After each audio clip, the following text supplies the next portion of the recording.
Hello and welcome to MAGA, the podcast. Now, this is not your racist uncle's MAGA. Our MAGA stands for I'm an Angry Asshole, the cult of Donald Trump. And I am your host, the disgusted American. Our mission is to show how Don the Con bamboozled our nation. Our goal is to help make sure the cult of MAGA goes down in flames by 2028, to stop it before MAGA becomes unstoppable and our democracy further decays into a dictatorship. Now, if we want the cult of MAGA to end, then we have to know how it began and why it spread. So in our last episode, we explored the friendship between Donald Trump and Epstein. They were friends for many years, and Epstein said that they were best friends. Trump said they both liked their women young and beautiful. When Epstein got arrested for being a creepy perv, Trump tried to distance himself from Epstein.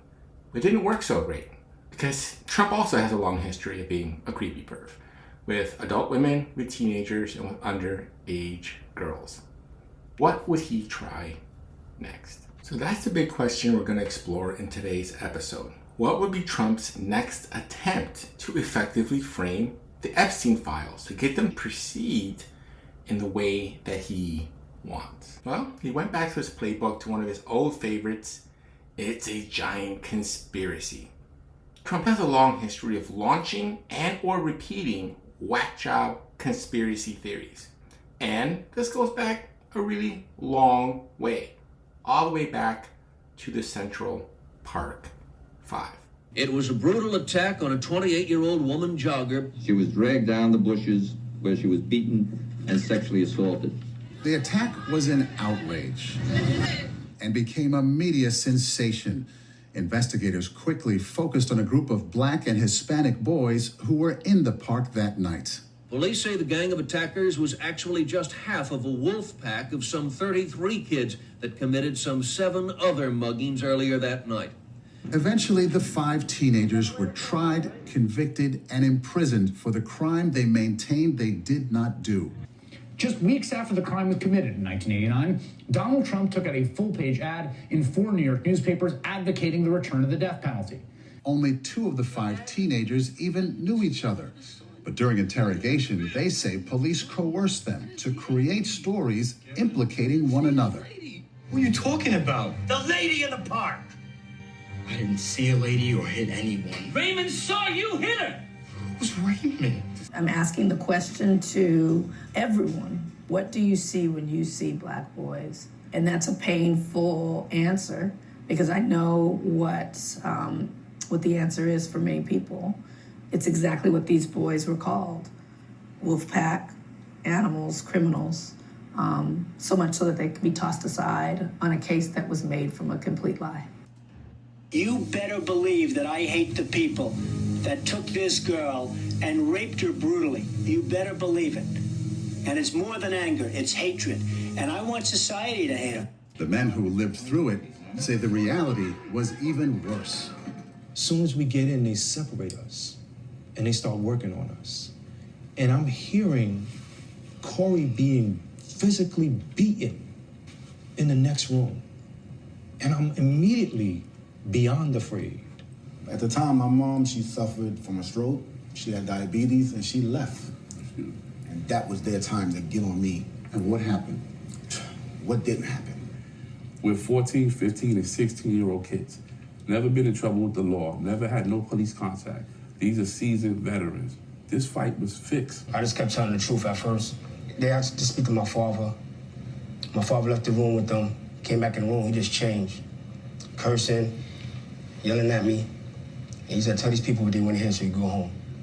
I was like, Dad, but I ain't do anything. The police yelling at me, father yelling at me. And I just like, all right, I did it. Mm-hmm. And I looked up to my father. He was my hero. Mm-hmm. But he gave up on me. You know, I was telling the truth. He just told me to lie. Did you ever make peace with your father? No. Didn't want to. My life is ruined. Why should I? Now, these guys were eventually released. But Trump continues to insist to this day that the men are guilty of the crime. When the city awarded the men a settlement in 2014, Trump wrote an editorial in the Daily News calling the settlement a disgrace. And now, even now, as a presidential nominee for the Republican Party, Trump hasn't allowed science or evidence to change his initial reaction to the case. Just this week, Trump said he still considers the men, again, exonerated by the criminal justice system and by DNA scientific evidence, guilty.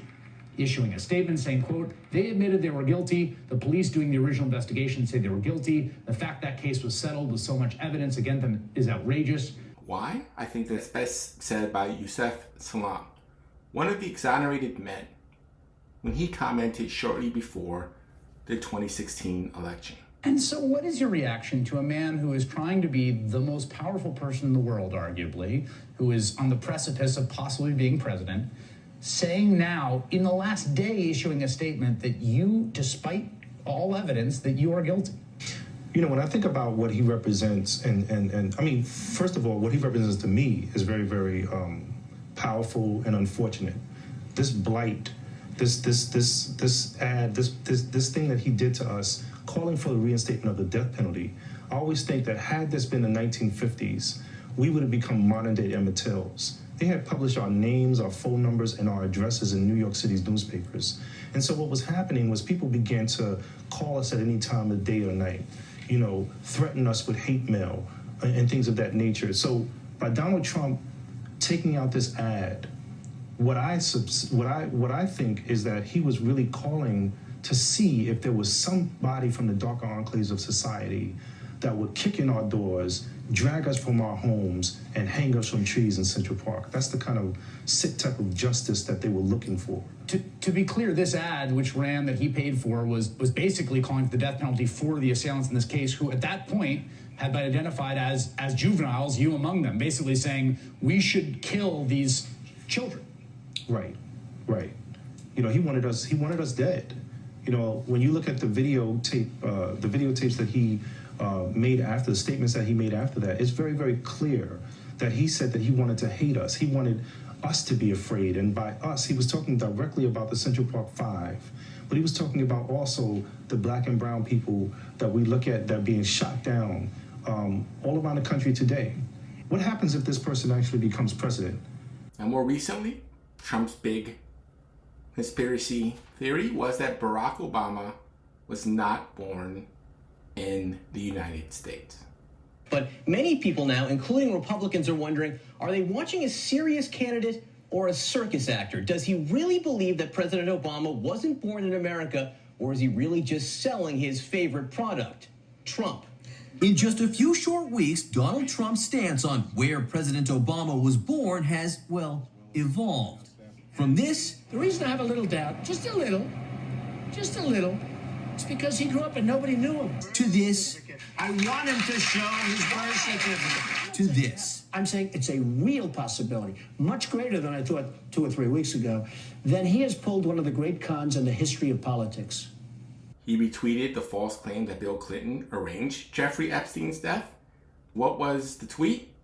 Well, and I quote, died of suicide at 24/7 suicide watch? Yeah, right. How does that happen? Hashtag Jeffrey Epstein. Had information on Bill Clinton and now he's dead. I see.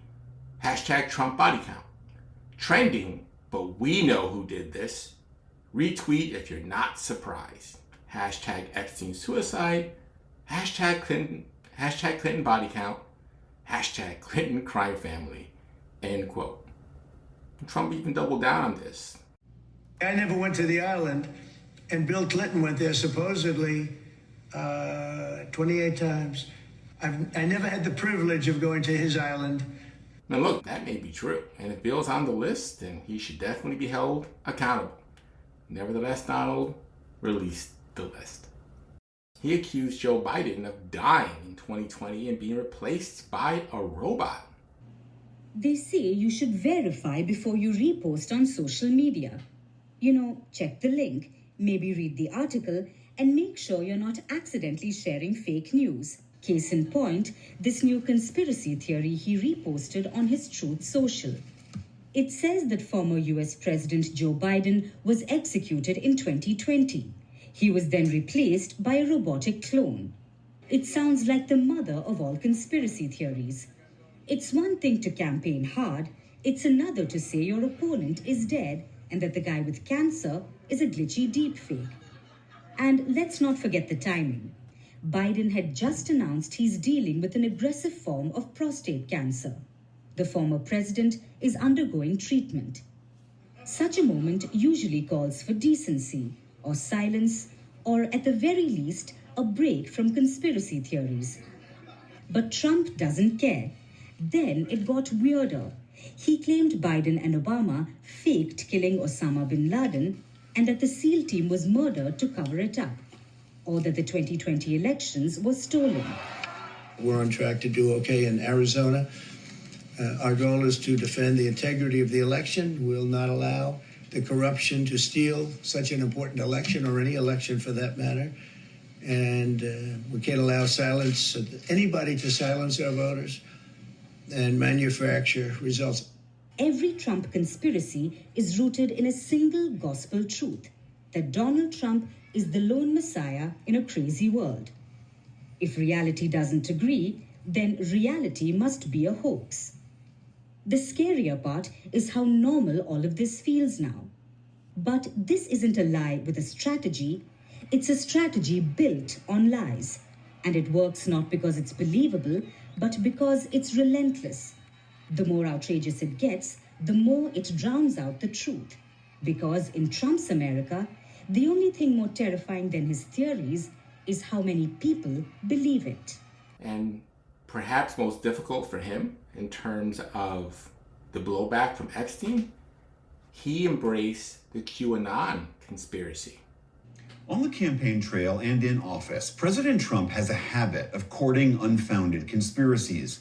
That includes QAnon, the belief that some hidden figure in the government, Q, is explaining how Donald Trump is waging a secret battle against dark, nefarious forces, including a cabal of child sex traffickers.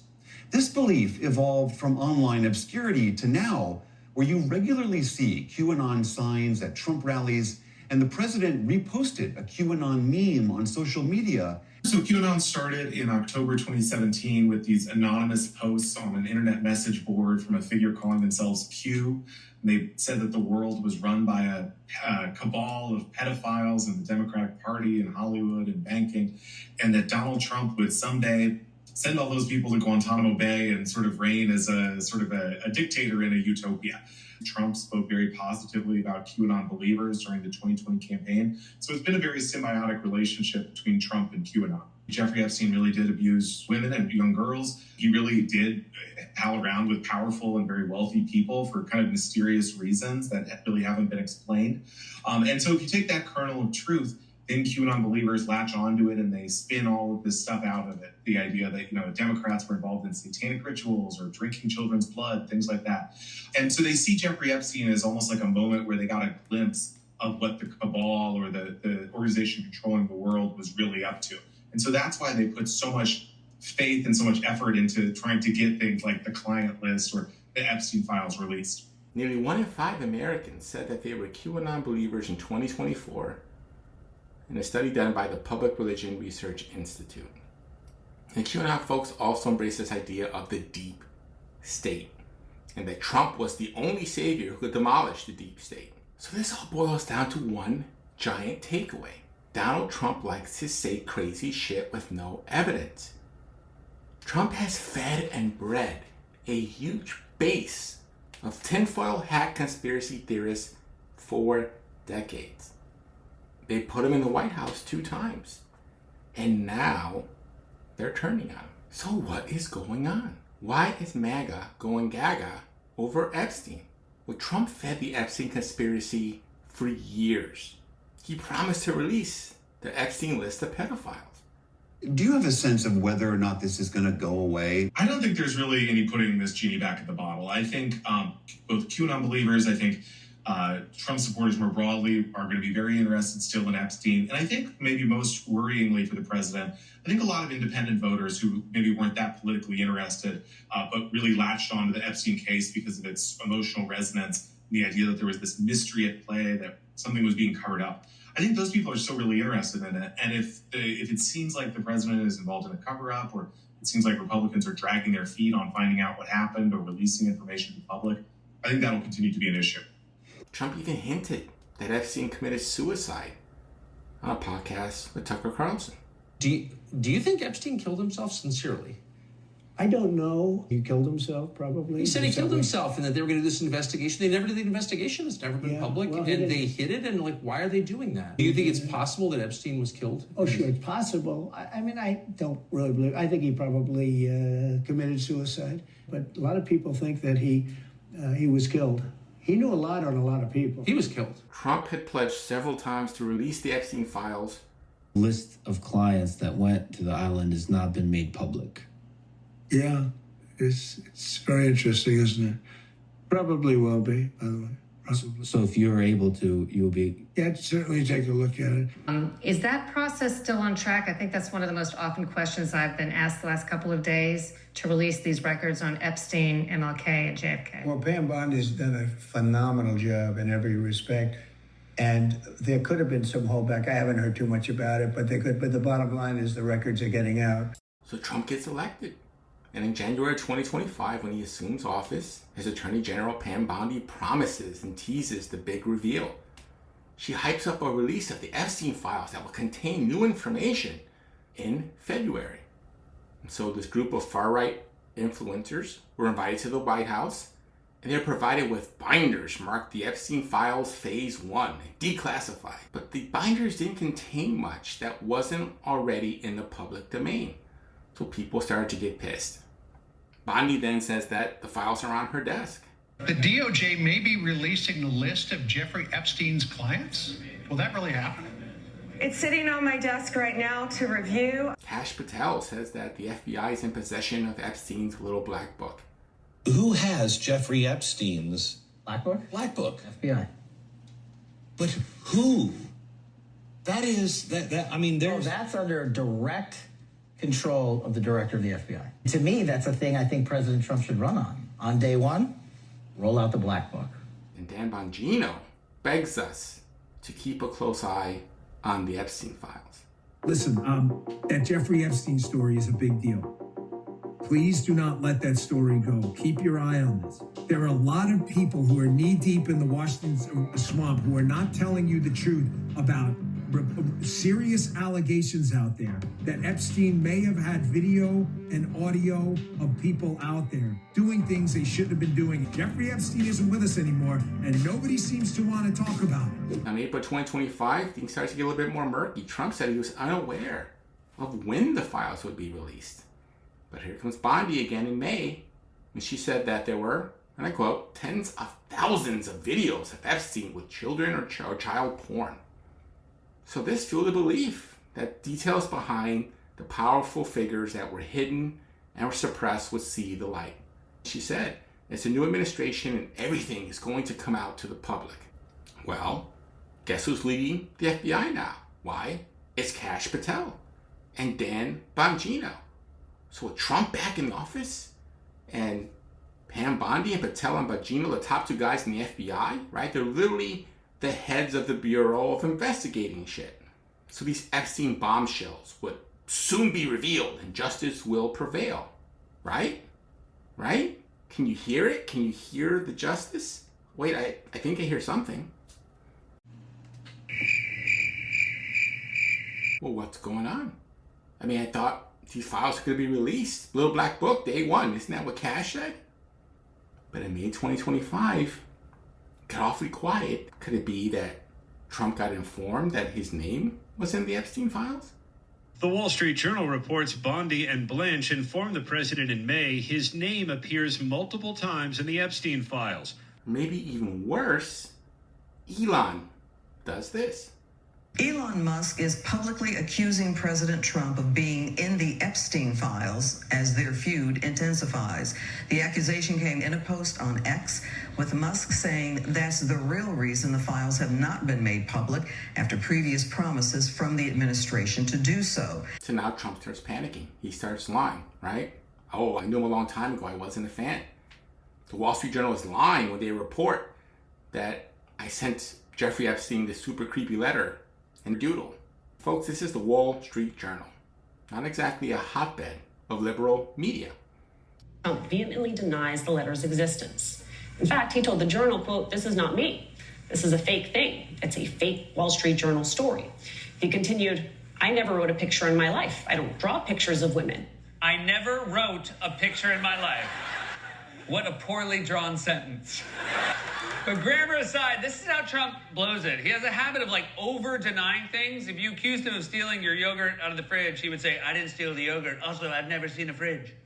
But even that aspect of Trump's denial came into question when it turned out he's had a doodling habit for a long time. Trump in 2008, in his book, recalled donating an autographed doodle every year to charity. Amid his denial, an image of a doodle unrelated to Epstein has surfaced. It's signed by the president and was auctioned off for charity in 2005. And then the story started to dramatically change. On July 7th, all of a sudden, the Justice Department says this. The DOJ says it found no credible evidence that Epstein blackmailed prominent individuals, concluding Epstein did not maintain a client list that he used to traffic underage girls. And the idiot twins, Patel and Bongino, go on the air and say this.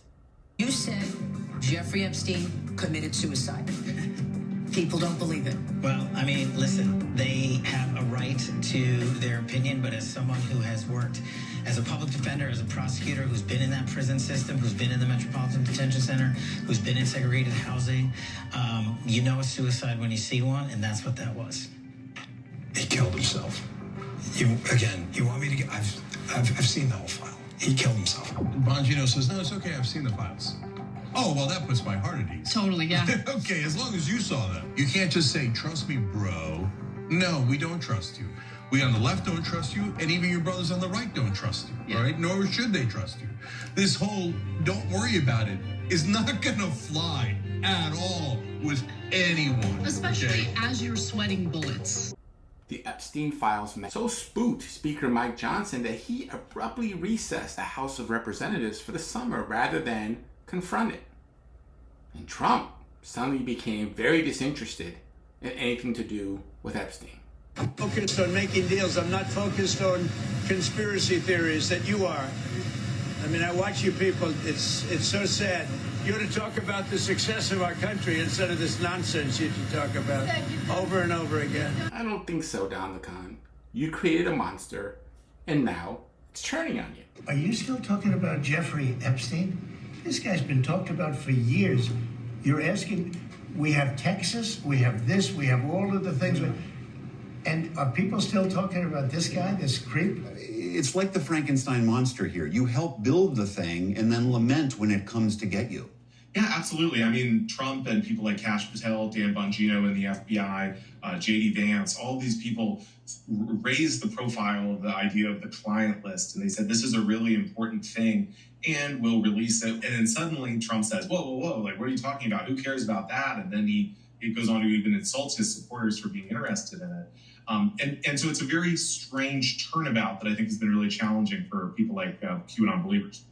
MAGA hated everything about this sudden change in tone. They went nuts. Mr. President, the emphasis on Epstein is truly the best intentions of your most loyal followers. Have an understanding of your supporters and your followers here and know that they're not trying to take you out. Bringing this into the public arena was President Trump. That's a matter of historic record. It's not up for debate. It's the administration and their handling of this, which is why everyone's talking about it. If you talk about this, I'm going to excommunicate you. Well, you're not the Pope, bro. And I'm not saying Trump land is a cult. When Trump starts behaving like that, it starts getting into cult territory. So with his base in full revolt, Trump went back to his playbook. The next thing in his playbook that he always does when he gets caught doing something horrendous. He called it a hoax and blamed it on the Democrats. Well, I haven't been overly interested in it. You know, it's a hoax that's been built up way beyond proportion. I can say this, those files were run by the worst scum on earth. They were run by Comey. They were run by Garland. They were run by Biden and all of the people that actually ran the government, including the auto pen. He roll out all of the usual suspects. Obama, Clinton, Biden, Kamala Harris. This time for fun, he even threw in Oprah and Beyonce. President Trump went on Truth Social last night and said that Beyonce, Oprah, and Vice President Kamala Harris should all be prosecuted for receiving or giving endorsement money during the last election. But Trump forgot the rules of the game when it comes to conspiracy theories. These theories he's fed for decades. Rule 1, don't trust the man. The man is the officials and people in authority. That's easy to do when the Democrats are in charge, but now Trump is in charge of everything. Trump is the man. Rule 2, they will lie. Well, who are they? Who the hell knows? It changes based on convenience, but they will lie. Rule 3, they will try to distract you. Rule 4, they will try to cover their tracks. Rule 5, they will try to discredit you. They'll tell you you're crazy. They'll tell you you're weak. They'll tell you you're stupid. Kind of like this. This morning, President Trump snapping at his own supporters who have criticized his administration's handling of the investigation into convicted sex offender Jeffrey Epstein. They're stupid people. As Republicans press the Justice Department to release additional files, the president calling it all a hoax. Writing on social media, my past supporters have bought in, hook, line, and sinker, saying let these weaklings continue forward because I don't want their support anymore. His own vice president saying this in 2024. Seriously, we need to release the Epstein list. And the president's son last summer. How is it that my father can be convicted of 34 crimes, but no one on Epstein's list has even been brought to light? People are very, very confused. And some people are very disappointed and mad. You need to help them out a little bit. Explain what is going on. Rule 7, they cannot be trusted. Now, by acting like they, Trump started to alienate the people that empowered him. So MAGA started to turn against Trump. They're following his conspiracy theory framework. And he doesn't know how to turn it off. It wasn't the Democrats that pointed the finger. It was your BFF, Elon. Your empire is crumbling because the richest man in the world told on you. Hell hath no fury like an Elon scorned. Don't you think it's weird that Trump isn't attacking his accuser? Why doesn't he call Elon a liar? Why doesn't he go after Elon and sue him for $100 zillion? I mean, his Department of Justice is right now on a vendetta trip. Letitia James won a $364 million judgment against Trump, currently under investigation by the Department of Justice. So is Adam Schiff, the Los Angeles area Democratic congressman who was the most public figure and leader of the attempts to impeach Trump in 2019 and 2020. Even the Wall Street Journal, he's suing them for $20 billion. Because they published his letter to Epstein and his naked girl doodle. Trump has a history of revenge against people that anger him, but he's quiet as a church mouse regarding Elon. Why is that? The bottom line in all this is that Trump is in charge. And by not releasing the files like he promised, it reeks of a cover-up, of a sham, of a conspiracy. Not of the deep state, but of the Trump state. Every delay, every lie, every silence feeds the beast. So that's all we've got for this week. Appreciate you tuning in. If you want to help out the channel, please subscribe or follow us on your preferred podcasting platform. And tell your fellow disgusted Americans where they can find us to give us a listen. If you have a moment, please leave us a rating on your preferred podcasting platform. These ratings make a difference. We've got a handful of them on Apple Podcasts, and they drive some traffic. If you support us and like what we're doing, please take a moment to leave us a rating. It helps us get found by additional listeners. Hope you folks have a great night. New episodes drop Wednesdays or Thursdays. Ciao. Bye for now.